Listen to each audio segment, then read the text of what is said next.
Hey everyone, welcome to another episode of the Tracklist podcast show. I am Darren Jenkins. I'm Chris Saunders.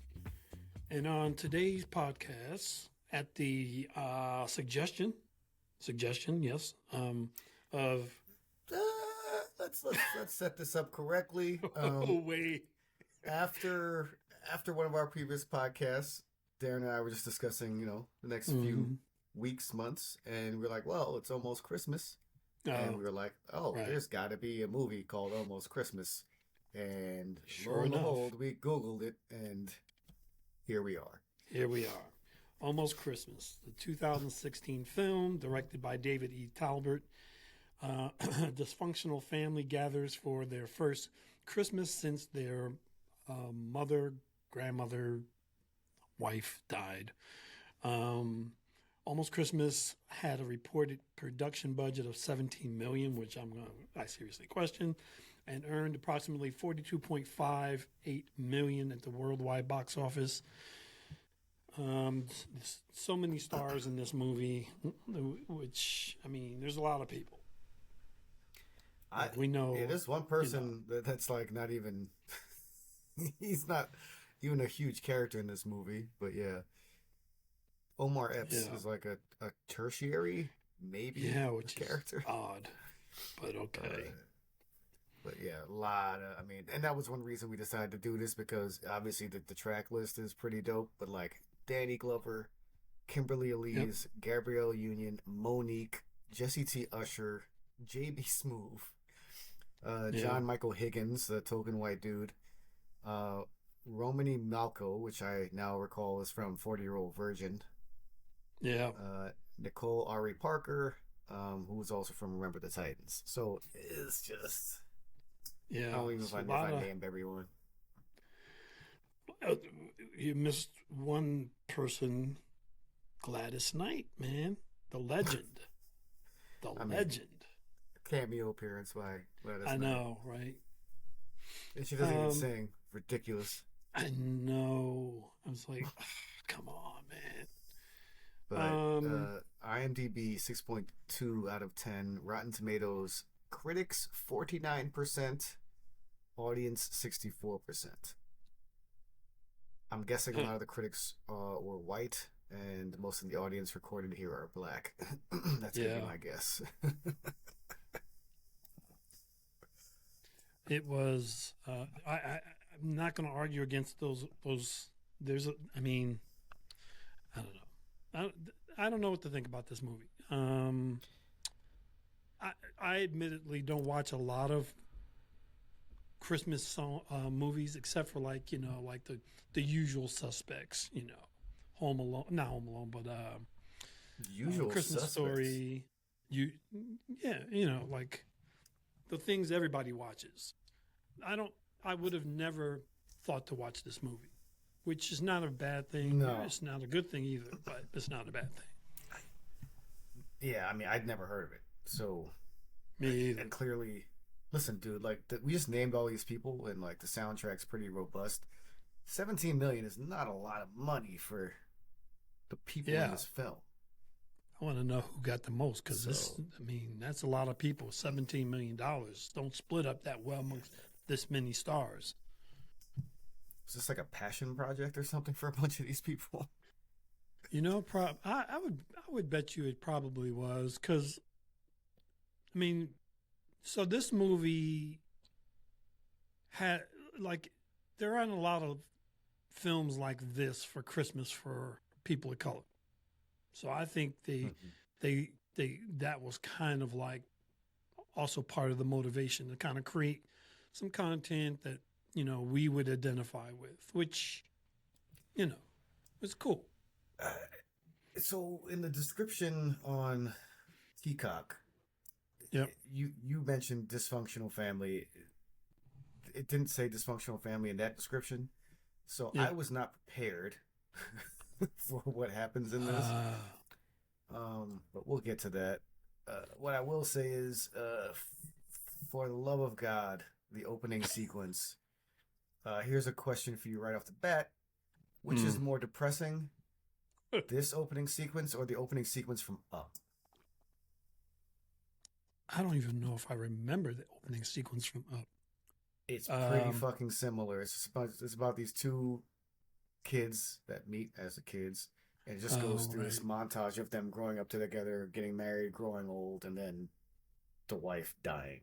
So yeah, I so because this kind of hit home for me a little bit,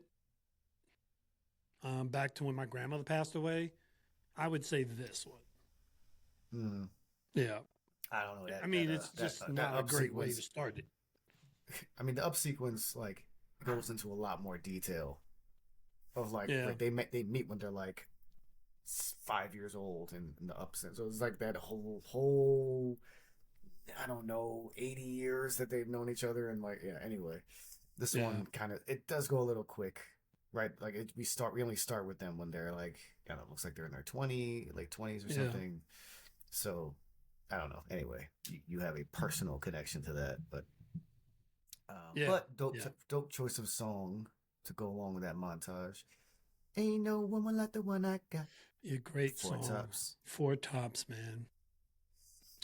Man, I mean, this to be honest, quite frank, I was kind of like more paying attention to the music when the music came in, because there's some great song. I mean, there's some stuff on here you don't, unless you got your playlist on Spotify, you don't really listen here on like you don't hear "Ain't No Woman" really much. Let It Whip,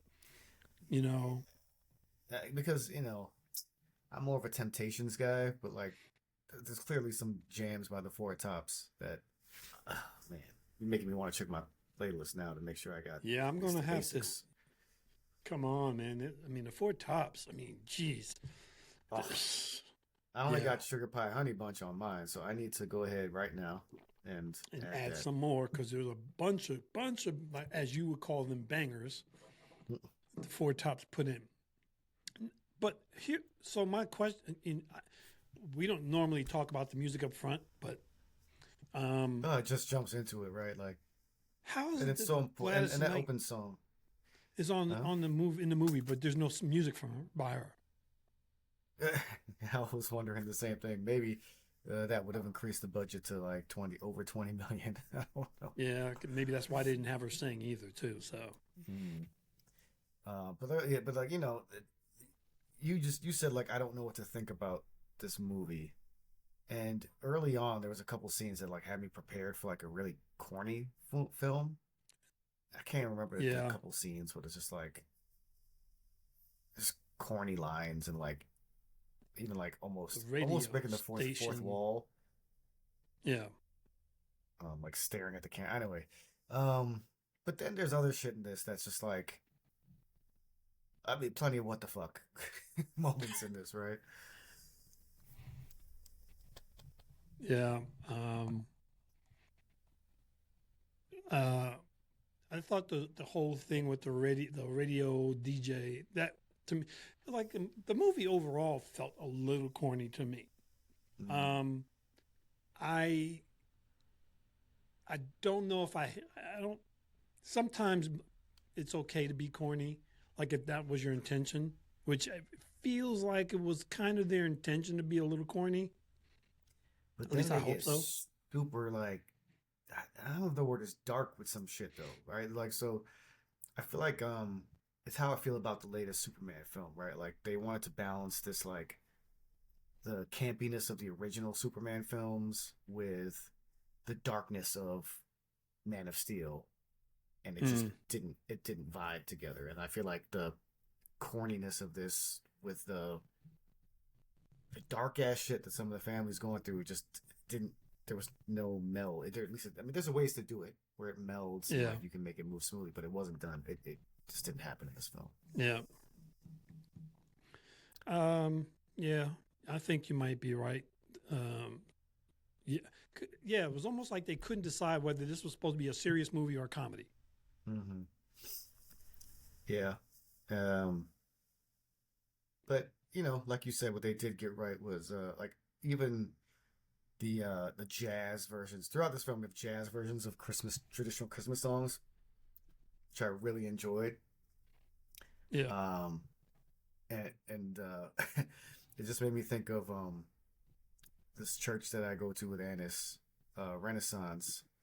They do a Christmas thing every year, and their Christmas music is like very varied. Like they have got people coming on and rapping. They've got the traditional kind of songs, and then they last couple times I've gone, they've had like a jazz trio or quartet do like this jazz version of I always forget the name of this song. Uh, so it's We Three Kings, but it's a mashup with what is this? Oh, Take Five, the Dave Brubeck band. Five. So it's like we three kings of all, but it's all instrumental. Yeah. And it's like the standard like jazz kind of thing that goes all over the place and then brings it back to that main. Anyway, so I was like waiting for that. Like I didn't know if it was like a traditional thing that a lot of jazz folks did, or but I would have loved to have heard that in this in the score and track list.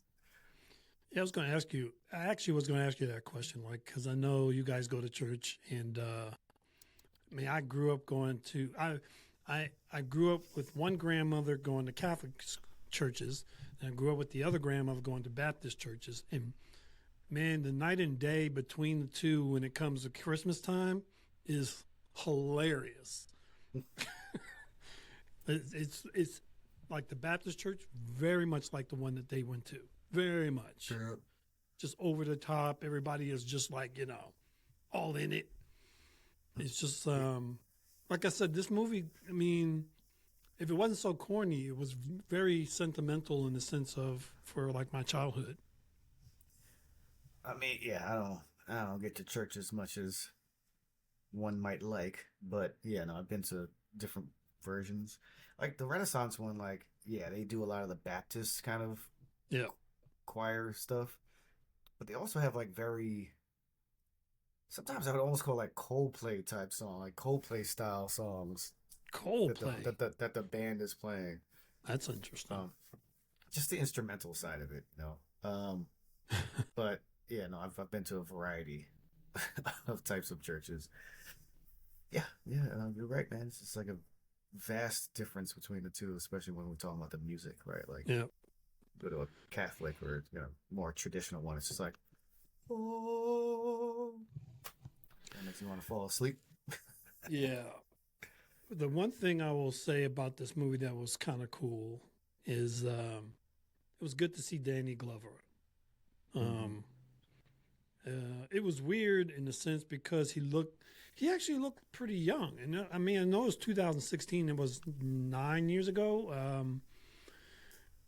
It doesn't, I mean, but he looked good, and I really enjoyed having him on screen. Although his character was like, it was weird. Like he's kind of the central character, but they didn't really give him that many lines. Like he didn't have a lot. Like there were pieces of the movie where he didn't really say anything. It was kind of like weird. It was like they had him on a minutes restriction. Yeah. I know what you're talking about. There's like a bunch of scenes where like all the kids are fighting and he's just standing there, letting it happen. Yeah. It's like, that's not a black household.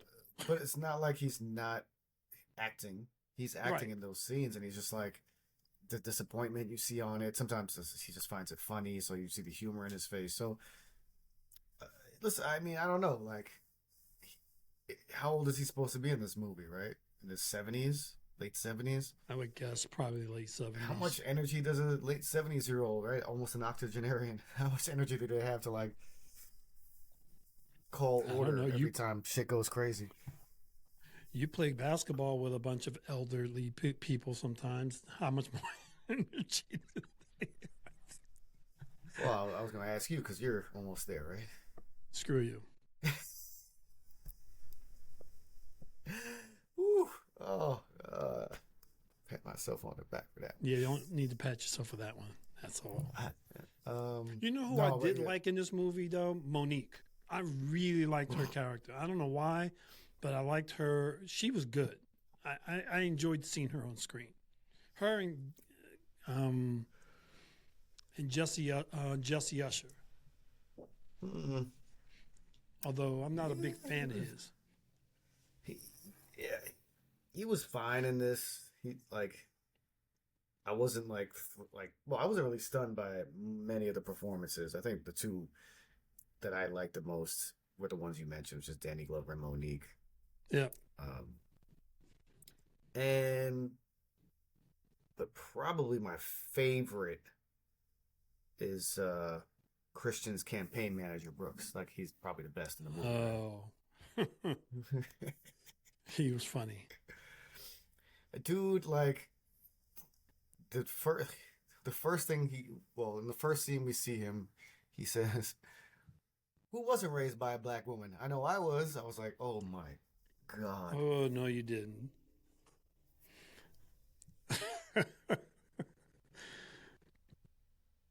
Yeah, that was just.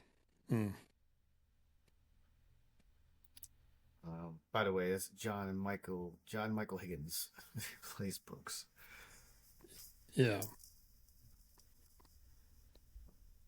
Surprisingly, no one canceled him after that, so it's good.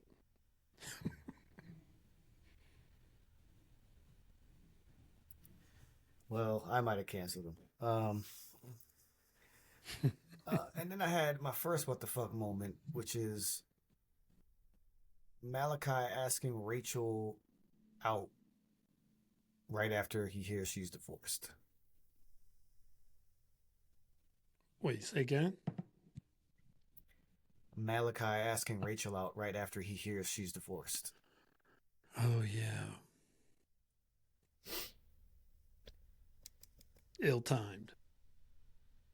I mean, yeah, maybe wait till the next time you see her. I don't think it's totally necessary to do it right away. So it was also weird to have him living right next door.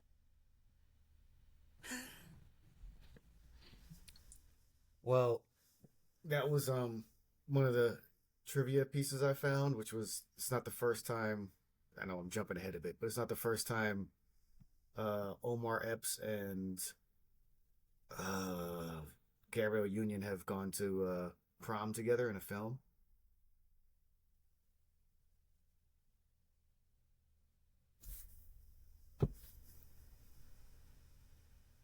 Yeah.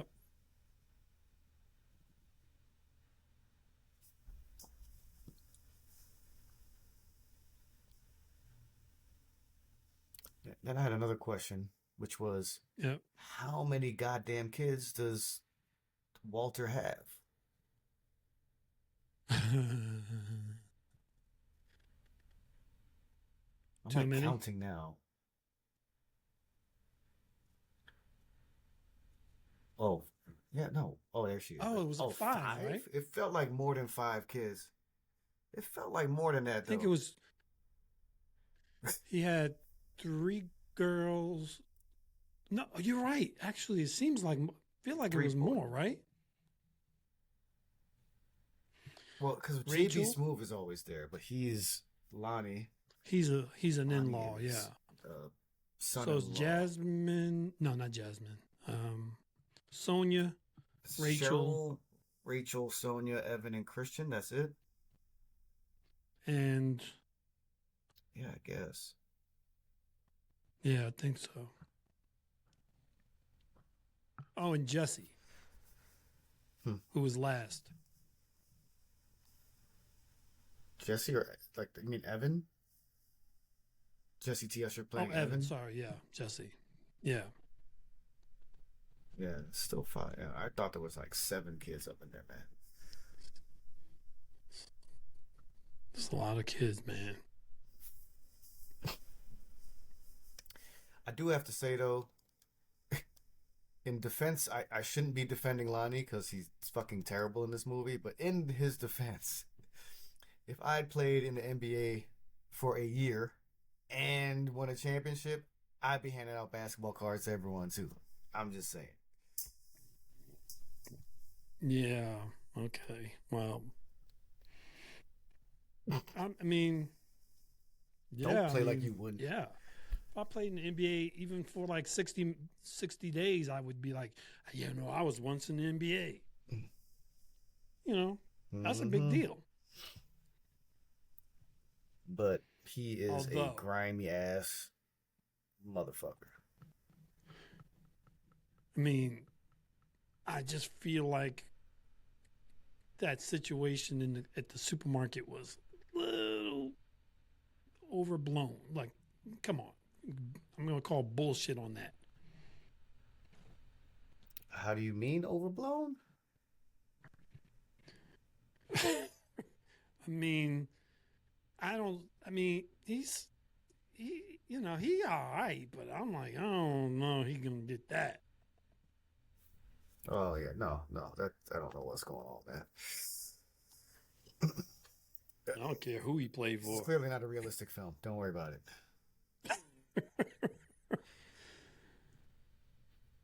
Yeah. And then I was like, God damn, what did Aunt May say about one of the kids not being Cameron, or one of the people not being Cameron's daddy? Did you catch that? No. It's when everyone's like shitting on her food. Oh. They're like, they don't want to eat it. And she's Yeah, like, yeah. don't let Cameron find out you ain't his daddy. I'm like, what? Wow. Did he say that was that to Lonnie? That was yeah. It must have been. That's yeah, damn. That, like, so this is what I'm saying, man. Like, comments like that doth not make this a corny or comedic movie. Yeah. They just kind of brushed past it, but I'm just like, no, let's hold on now. Yeah, explain that, expound. But yeah, generally speaking, the fighting, man, just gave me anxiety. This was I was very anxiety ridden watching this movie.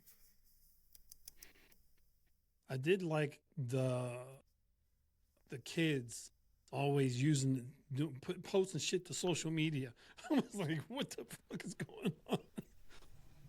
These parents need to pay more attention because they're just putting the family drama on blast. Like, I would, man, if it was us doing that shit when we were young, we would be getting ass whoopings, all right? Like, I wouldn't have made it this far. It would have been a whooping or two. So you mentioned this is definitely not a black family. Well, there's more evidence to that. Yeah, I mean, well, it's a 2016. It's a 2016 black family, so I don't know. That's a terrible family. I mean, God. And you mentioned the pastor, because they go to church. Yep. I don't know, the next day after everyone gets there. What was up with him, the pastor, shaming the people who don't go to church on a regular basis? I was like, what the come on, man. Like, that's not very welcoming. Yeah, no. No. I mean, I'm trying to think, would that actually happen in a church? I don't know. It might. It actually might. There are some terrible pastors. I don't know. You're right. It might, but like, I guess I'm just basing it on like Renaissance, right? Right now, it's very much. They will mention it. They'll be like, you may come here all the time. You may just come here sporadically, but you're always welcome. Like, it's just like throwing out there that you may be this person, but like not calling people out and being like, you are not a good Christian, like shit like that. Right. And that's what like kind of bothers me. Like, Renaissance is great, but like when I've been to other churches and like they do that kind of shit, it turns me to fuck off. So it's just that's why it caught my attention. It actually, to be honest, that scene in the church kind of reminded me. Look, it was like an episode of The Simpsons. I don't know how to explain it. Mm-hmm. It felt like an episode of The Simpsons, like kind of like surreal, like Black Simpsons. The Black Simpsons, yeah, the Simpsons and Astrid. So yeah, I'm trying to think of like even that if that scene was even necessary. I don't even know how it pushed the story forward. I don't know. it didn't really, right? It didn't, not really. Um, hmm. Yeah. Well, you mentioned like the Simpsons. There was a Simpsons kind of vibe there. There's other scenes where it's like when Lonnie is quote unquote fixing the Santa on the roof. Oh, Like that was giving me yeah. National Lampoon's Christmas Vacation vibes. Yeah. I feel like this movie actually is kind of took from a bunch of different other movies. And maybe that's why it feels like a little odd. Yeah, I mean, also, I mentioned Lonnie. He felt like he was really trying to put on some like Eddie Murphy, like channel Eddie Murphy. Yeah. And it's just, I just found him really annoying trying to do that. I mean, maybe, I don't know. I know he does like a lot of. Isn't he like the one of these gambling sites sponsor, like spokesperson now? Yeah, for some Vegas DraftKings or something. Yeah.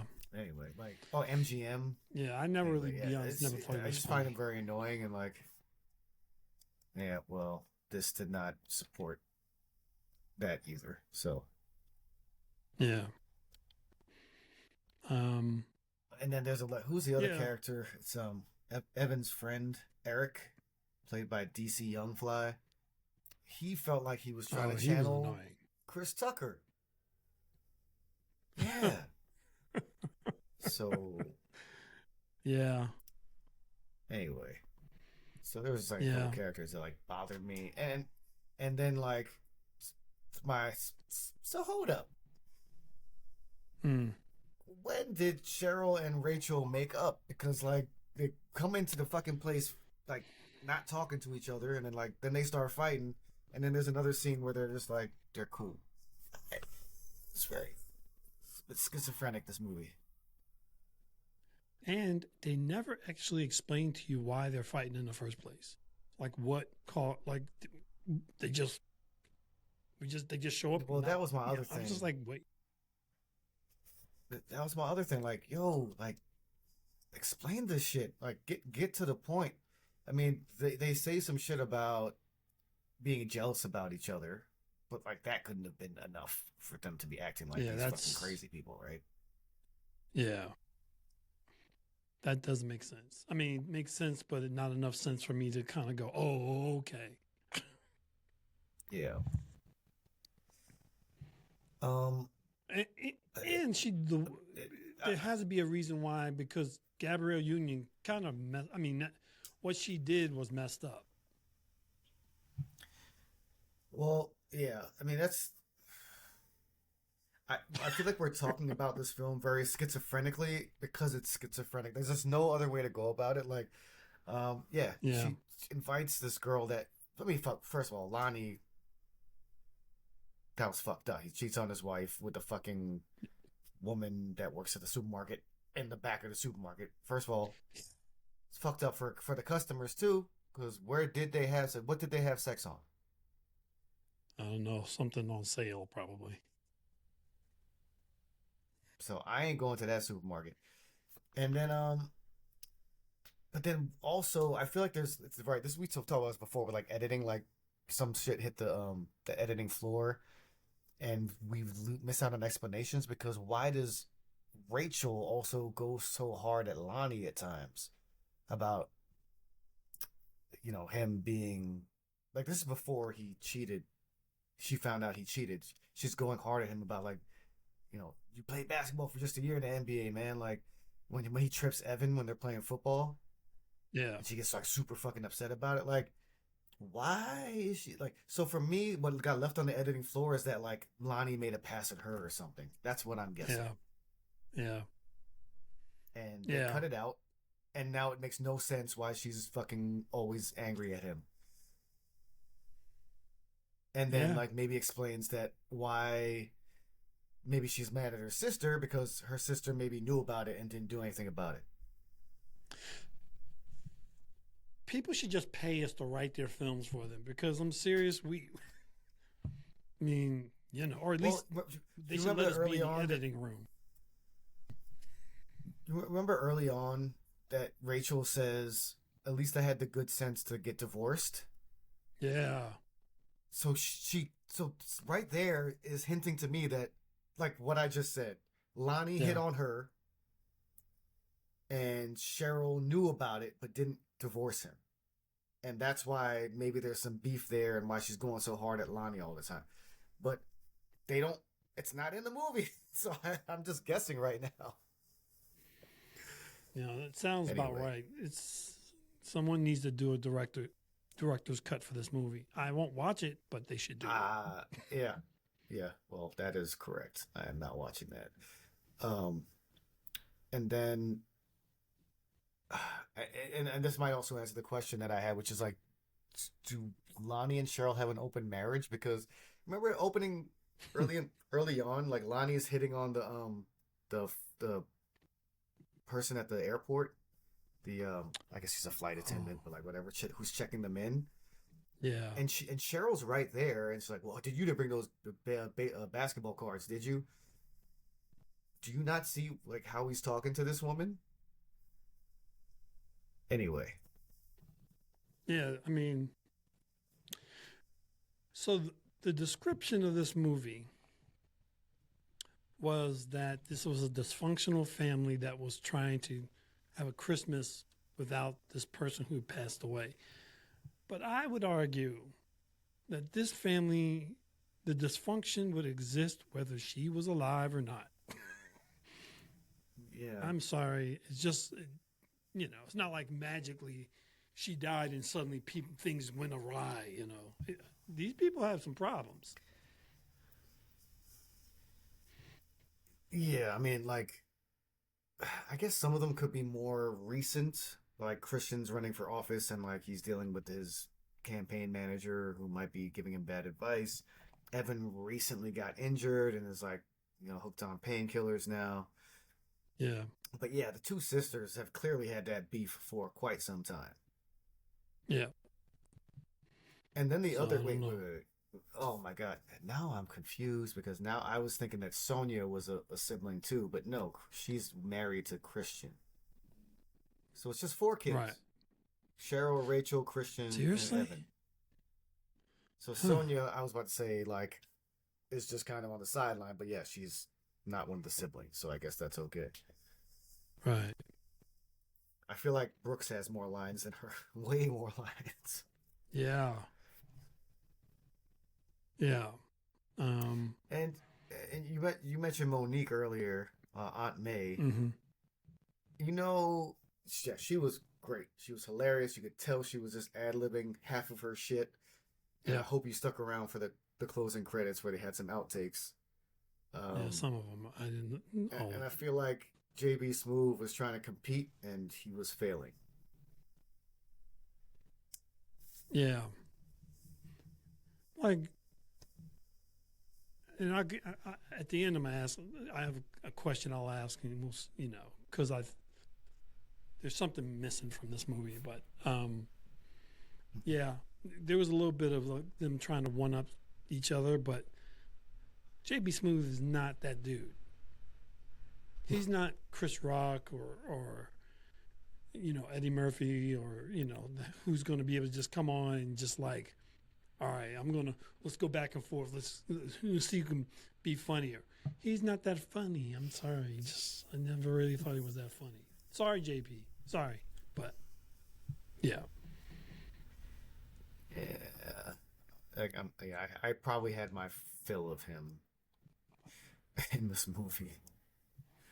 So if I see another Monique to movie come me up with him is. in the cast, I might not watch it.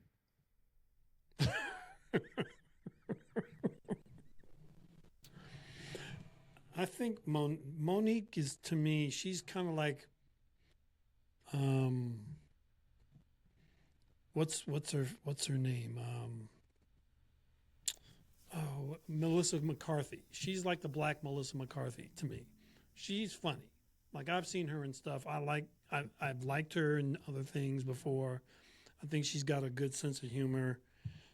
To be honest, I think they should have given her a little bit more to do in this movie, but you know. Or is Melissa McCarthy the white Monique?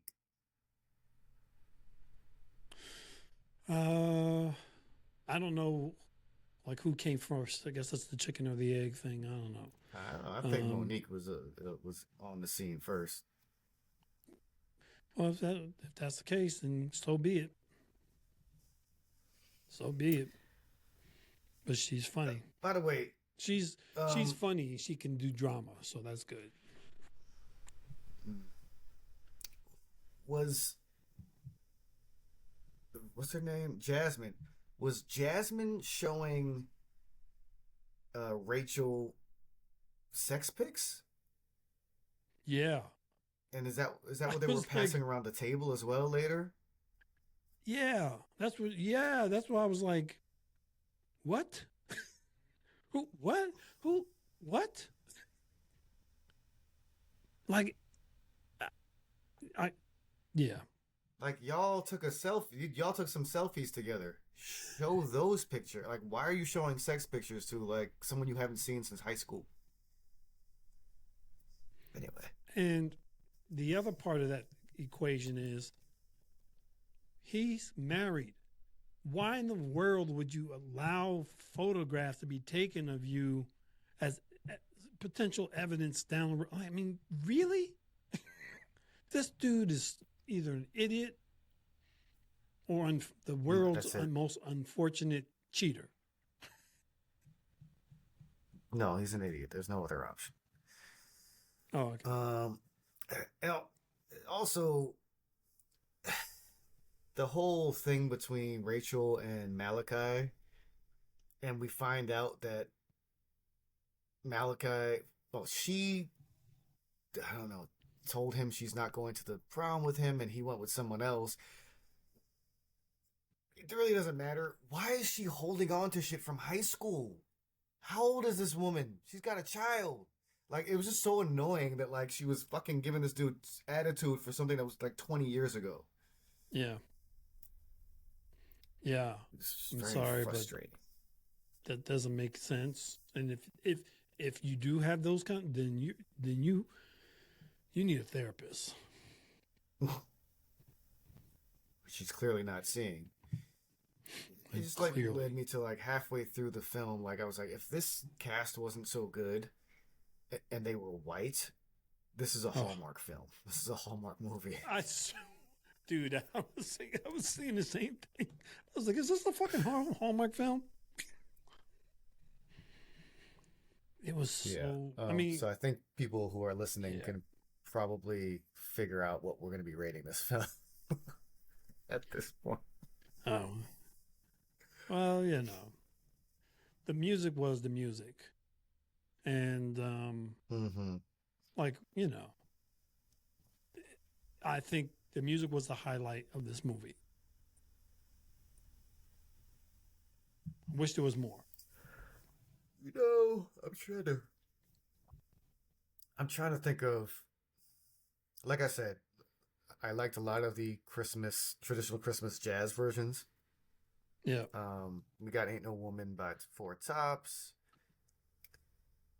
But outside of that, I'm actually not sure how much I do. Yeah, I mean, they've got a song One Shot by Robin Thicke that they played during the family football game. Yeah. It's fine. It's got good energy. And then they've got Throw It Up by Icy Black, which is literally on for like 5 seconds. Who the hell is Icy Black? Don't know. Okay. And then they have the scene where they're dancing in the kitchen, which has a few songs. Let It Whip and Children's Story. Which I thought was Montel Jordan, This Is How We Do It at first. And I was like, oh shit, 2 movies in a row. Because there's another movie we watched or Yeah. Well, I can't remember which movie it was. Anyway, either we've done it or we're about to do it. But yeah. But Yeah. it was the original children's story, and then something called Nasty Freestyle by T Wayne. I did not think that freestyle was that nasty. I thought it was pretty trash. Anyway. Yeah. Oh, actually, you know I what I don't know. liked? I like, yeah, you mentioned "Let It Whip" by Daz Band. I like that one. That one's good. That was a good fucking jam. Yeah, Let It Whip, man. That was Daz Band had, I think two songs, hit songs in their career, no, two or three, something like that. Yeah. So There's another song that I'll mention later because it's probably in our final questions. But yeah, it's just like I have to go back and harp on the whole Rachel Cheryl relationship because first of all, like I guess it's trying to be delivered like, oh, they're sisters and it's a love hate thing, but like I get more of the hate so that yeah, when they are getting along, I don't fucking get it. Like for example, dude, like why Rachel, why are you moving someone's shit around in the oven and then turning up the fucking heat without telling nobody? Like this is simple communication shit. well, So at first I was giving Cheryl shit for like being such a bitch, but then like Rachel keeps on doing stupid stuff. yeah, and I'm sorry, but that would never happen in a household like household. I mean, it just simply would. We don't waste food. I'm sorry. Mm-hmm. I don't care who you hate. We don't waste food. So fail. So so like yeah, Walter's like the central character, but we're really looking at all pretty much look at the children, and I think Cheryl Rachel is kind of this main storyline, and because that connects to Lonnie and what he's doing, which we see a Yeah, lot of, unfortunately. And then everything else is like a side plot. Like the whole Evan thing and the whole Christian thing seem like side plots. yeah, Um, that again almost could might don't even matter that yeah. they're happening. But I was like a little torn about Christian, who's running for office, letting the company rezone the area where the shelter is. I'm like, do we not believe that he would actually like rebuild a better shelter at some point when he got elected? Yeah. Uh, I mean, yeah. I mean, yeah. I thought about that too. I was like, I mean, what if he builds something bigger and better? I mean, I get the old place is, sentimental value, the whole bit, but like, why would you stand in the way of progress? Anyway, yeah, Yeah. Anyway, yeah. In the end, it seems like such an easy decision for him to like fire Brooks. But I had to Google this, by the way, in regards to Brooks. I really thought there was something intentional in the writing or the direction of this film because a lot of the times he would say shit and like pretty much be ignored by everybody. The only person who you really saw talking to him was Christian. So I thought there was some kind of like underlying messaging about black families and black culture and like not wanting to be oh, influenced by white folks. And I Googled it, and Google's like, "You're thinking way too much into this." It's literally what it told me. whoa, dude, just watch the movie. Stop Yeah, overthinking it's it. like Chris, you're overthinking. It's not that deep of a Merry movie. Christmas, I thought that motherfucker. was, yeah. That's Anyway, hilarious. I thought that was hilarious. Yeah. So maybe we need to have David E. Talbot on the show. Maybe he can clarify. Let me know if I'm That would, overthinking it. But yeah, it would have been cool if they'd have done that, if that was yeah, it would have made it intentional. a lot more interesting. Yeah. Yeah. Uh, Uh, and I was gonna give the other subplot. I was gonna give Evan shit for like blowing up at his dad for selling the house mm, or trying to sell the house, but then like yeah.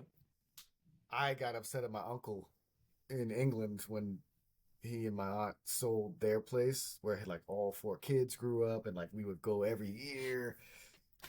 And I got upset about that when they sold the place. So, Uh, um, I guess I didn't want to be a hypocrite on that topic. yeah, I've been there too. So my grandmother, they sold our, her her house to our next door neighbors without letting us know that she was doing it. I was like, what? Mm, I grew up there. What the fuck, dude? mm. Yeah, dude, I feel like I grew up in my uncle's place. Um, but you know, like the whole reason was like it was just too much space. Like they had a big place. They had like Yeah, two living rooms and like how many like five, six bedrooms and four or five bathrooms. Like it was just fucking huge. yeah, Countryside of England, so like I'm sure they didn't pay that much for it, but like two people living in that shit, yeah, it doesn't make sense. But yeah, hey, I'm coming to visit every year. Shit. yeah. Yeah. Anyway, so I checked myself. I checked myself on that one. I apologize, Evan. I know how you feel. Yeah, okay. Well, up until that moment where he gets to the accident, like they tried to make it seem like he was on hooked on drugs. To be honest, it didn't really seem that like it was that bad. Like I was kind of like, dude, seems like he's managing. I don't know. This doesn't sound right. Well, it also seemed like they tried to make this the apex of this film, like Yeah, the apex. Like, right? This is when he blows up at his dad at Christmas dinner. Like, yeah, this is the first time they're all seeing each other since their mom passed. It's Christmas. Like, fucking behave. Like, what is? I just don't understand. Like inability of these people just to like hold it in until after just wait Like, one day. Just one day. and then the whole explanation that Jasmine has about like not listening to voice messages, so she shows up at dinner anyway. And then whole this whole scene is fucking Yeah, balls like crazy, dude. Like, yeah. yeah, the kids on their phones, like I just love when they position the camera, the phone on the shelf, and then walk out the room to go in the other room to live stream it.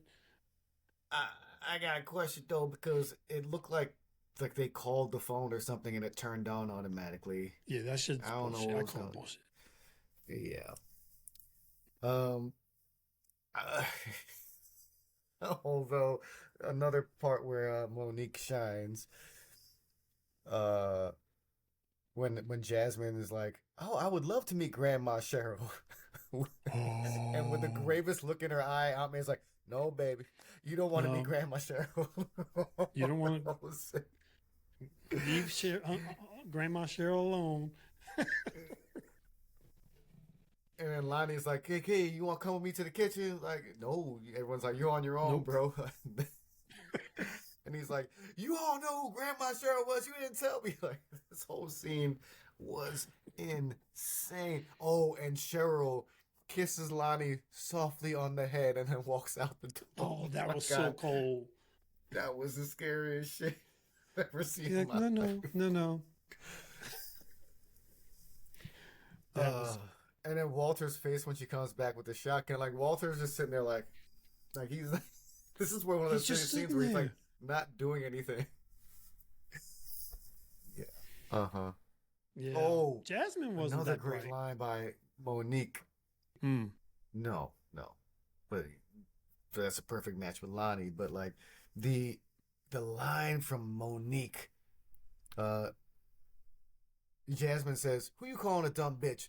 You dumb bitch, young bitch, silly bitch, dead bitch." She going gun bitch. Like, oh my god, I cannot tell if that was written in the script or she just popped that off the top of her head. But that was amazing. Yeah, yeah, it was fun. She was the best thing about this movie. Yeah, no, very much so. How did you feel about the "I'm too old for this shit" line from Danny Glover? um, it didn't like, I didn't go, yeah. I was like, really? Yeah, kind of an eye roll. Kind of an eye roll. Yeah. Just, I expected more. I mean, it's Danny Glover. Don't use him like that. Yeah. Uh, did you mentioned like this film references a bunch of other movies? Did you notice the other reference during the scene where Malachi shows up with the with the limo and dressed up for prom and he's playing music out of a boombox? Oh, was that to say anything? Mm-hmm. Yeah. Also, that song "All I Do Is Think of You" is definitely the type of track like that they played at my like middle school dances. Like "I'll Make Love to You," "I Swear," "Every Time I Close Yeah. My Eyes," "My Baby Face," "Last Night" by As Yet. Like those type of songs, like that falls into that genre right there. Like '90s R&B. I think it's just about that time. I've got a pop quiz for you, Darren. Yeah. For this movie, it's not even worth the energy, but go for it. It's a credits pop quiz. So Oh, I'm not hope. going to get this Oh, because I come didn't. on. No, because I didn't really get the chance to watch the credits. But go for it. Maybe I'll get lucky. It's funny. What was Aunt May's nickname when she studied Taekwondo in Taipei? Killer, Killer B. Sensei Titty Chop. I'm sorry. Say what? Sensei Sensei who? Titty Chop. Titty Chop. Don't let me say it again.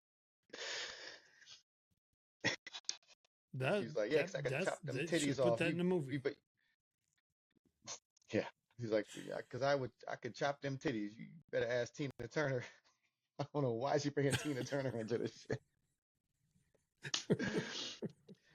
But even after the film ended, she was still killing it. So big up to Monique, man. Yeah, this was a good showing. I got a question as well, Mm.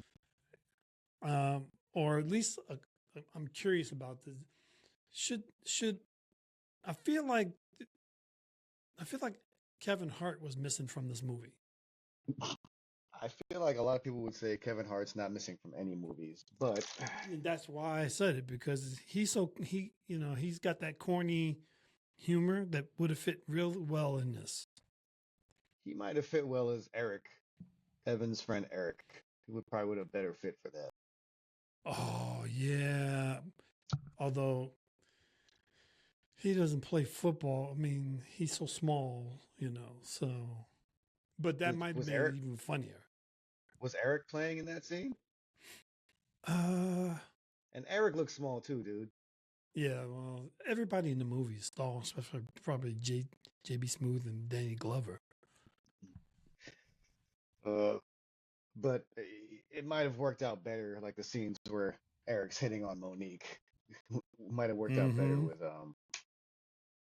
different actors. Yeah. Anyway, Yeah. so did you have any quotes or what the fuck moments? Any extra that we haven't spoken about already? I think we spoke about a lot of the ones that I was going to mention. My biggest one was, well, not my biggest one, but my main one was the whole supermarket thing. Mm-hmm. Quotes.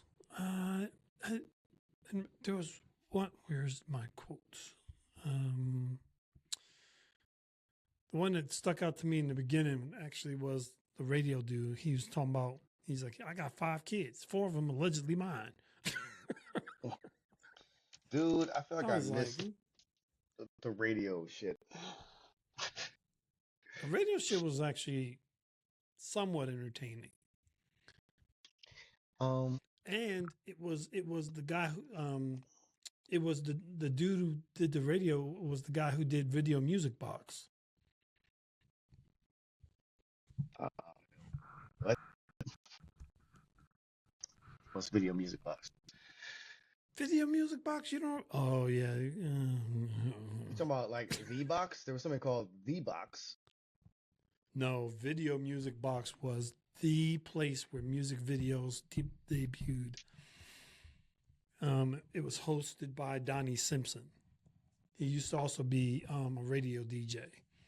Oh, is this from like the 50s?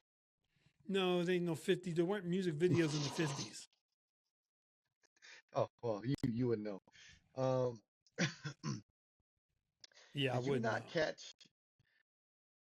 You didn't catch the scene where like Eric is hollering at Monique. I think it's during the football game, and she goes, "I got vibrators older than that child." Oh, yeah. Yeah. Oh my God. I just She was, like I said, she was the what is movie. what is this rated? I didn't even notice what this is rated. Like I bet it's, because what do you think it was? PG-13 at the very least. Yeah, I would say it's probably PG-13. Yeah.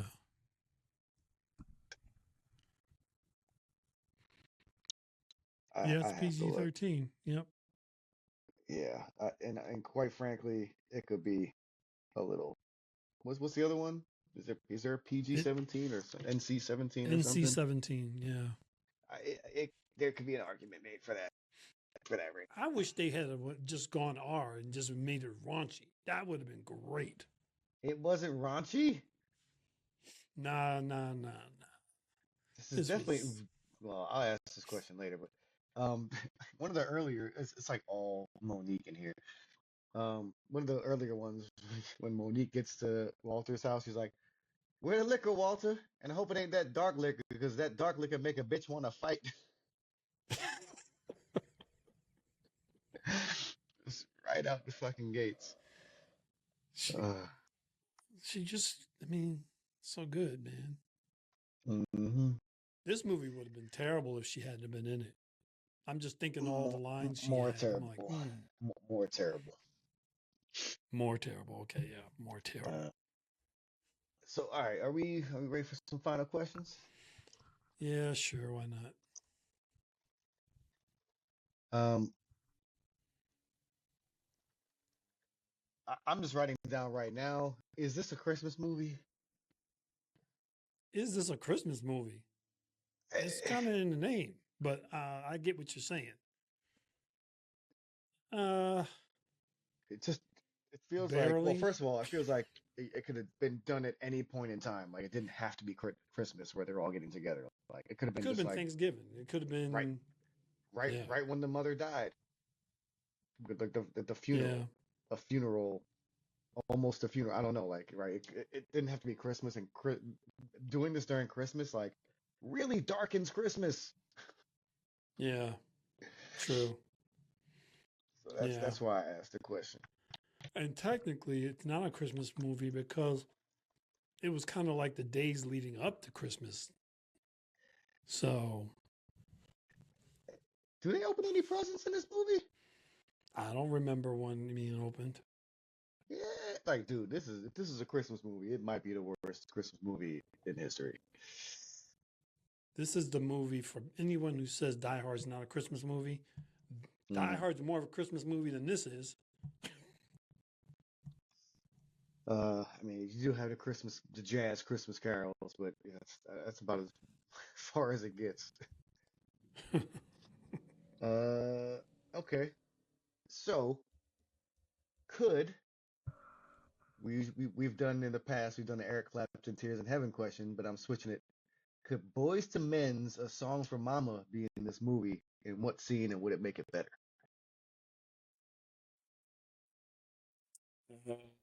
It could definitely be in the movie. Where? I don't know. Like maybe I'm trying to think.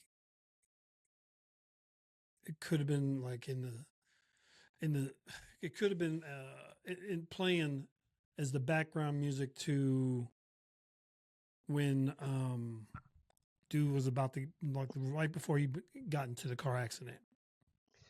Well, I was gonna say actually, because I think it's when he's in the hospital with talking to his dad, Yeah, and his dad is like, yeah, she was there for you for all those games, and like he's like, yeah, she really was there for every yeah, moment of my life. Like maybe in the background of that scene. could have been there. Yeah, yeah, true. But I also thought, so as much as I like "Ain't No Woman Like the One I Got," almost at the end of the movie, like, because they bring back that song, instead of bringing back Yeah, that song, maybe a song for Mama, because in the beginning it's like, yeah, Walter and I don't even know the wife's name, but Walter and his wife like growing old together. At the end, it's really yep, about the family, and you get learn so much about the kids. So like, I almost feel like it's a song for Mama or something about family, like right, instead of just Walter and his wife, right? yeah. So either one of those parts of the film for me would work. But more importantly, Darren, What? is Danny Glover too old for this shit?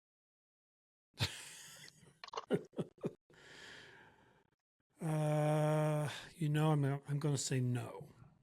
I'm going to say he was appropriate age for this. That is the correct answer. 1 point for you. All right, man. So what's your favorite song, and is there a song you think encompasses the film?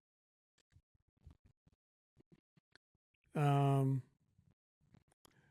the Four Top song, "Ain't No Woman," I think is the song that encompasses the film because obviously because they played it in the key moments when he was thinking of his wife and the flashbacks and those kind of things. Favorite song? Um, I'm gonna say "Let It Whip." Yeah. Um, for both of these, I have the same answer. And I intentionally didn't mention it when we were talking about a bunch of the other songs, but Etta James, "The Very Thought of You." It's I a good listened to song. this like again after the movie, and it was like it's a dope song. I love her like I don't know if you call it a baritone voice, but her deep fucking vocals. Uh, and I chose it for the song that it encompasses because at most points of the film, each of the family members have this moment where they're revisiting memories or thoughts of their wife, sister, mom.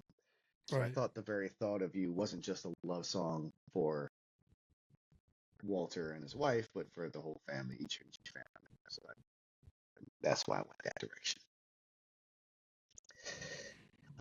But Okay. what are you rating this film? What are you rating this film, bruh? Um, well, I can tell you this is not a film that I would rewatch. To be honest, I don't feel Nope. like it's a rewatchable film. Um, Good try. Maybe try harder next time. Um, I great, casting. Monique was definitely, and Danny Glover, A+ for that. But I just, I mean, the soundtrack is meh. It's okay. There's some good stuff on there, not enough for me to be super excited about. I'm going to give this 5.5. Yeah. Um, I think people have gotten the gist of our thoughts about this film. I will also Yeah, I throw think in that so. it was a Alliance of Women Film Journalists Hall of Shame nominee, so that should also tell you, give you enough information. I would have just gave Whoa. this a five.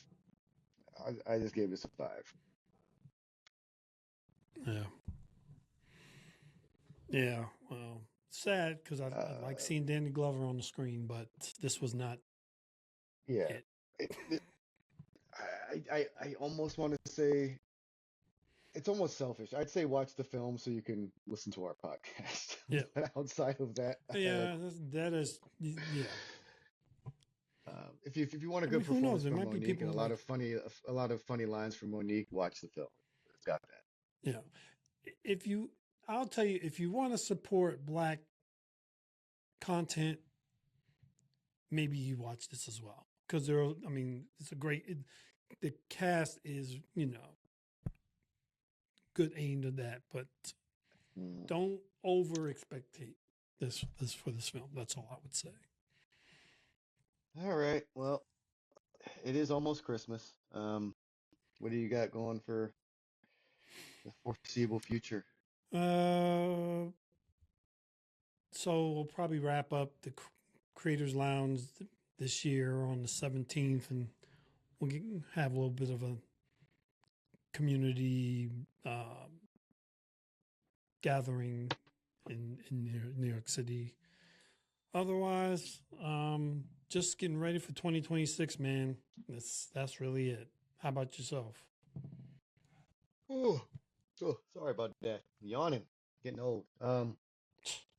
I got a first mix for Caribbean Nights from Mike, so I'm really excited about that. Got some feedback to him, and then we still got 2 more songs to mix, and then we gotta go through the mastering phase. But looking forward to the reggae EP shaping up, getting ready for release. And I just confirmed my birthday show, Saturday, February 21st, 9 o'clock, sorry, at Silvana. Nice. So that's set up, and looking forward to 2 weeks off with Juilliard, and maybe Darren and I can get in the studio and push out a bunch more podcasts. Yeah, I think that'll be what we'll do before January 1st gets here. So, banging out podcasts. That's what we do. Mm-hmm. Cool. Well, I feel it's too bad we don't have enough time to do like another Christmas, one that we really like, but it's okay. We're good. Oh, we could just do it, But anyway, either way, we stumbled upon this film. Yep. As we just mentioned in the opening, so quite by accident. Here we are. But if you would like to keep tabs on Darren, is that how you say it? Keep tabs on him. Follow him at the Darren Jenkins on Instagram. He'll be putting out stuff about Creators Lounge and other events coming up, and of course all the different podcasts he does. You can follow me at Chris Saunders _music for the aforementioned EP and shows coming up, and follow us at Tracklist Podcast, where you'll just see all our posts when our shows come out. And any other stuff we need to let you know, and follow us, like us, comment. If you have an idea for a film you want to do, let us know. If you want to be a guest, let us know. Just reach out to either of us or the Tracklist handle, and we are happy to discuss. Yes, sir. Cool. All right. Well, good one. We're off and running to the next one. So until the next time, I am Darren Jenkins. I'm Chris Saunders. And this was the Tracklist. See you guys on the other side. Stay safe, and we'll catch you on the next podcast. Peace.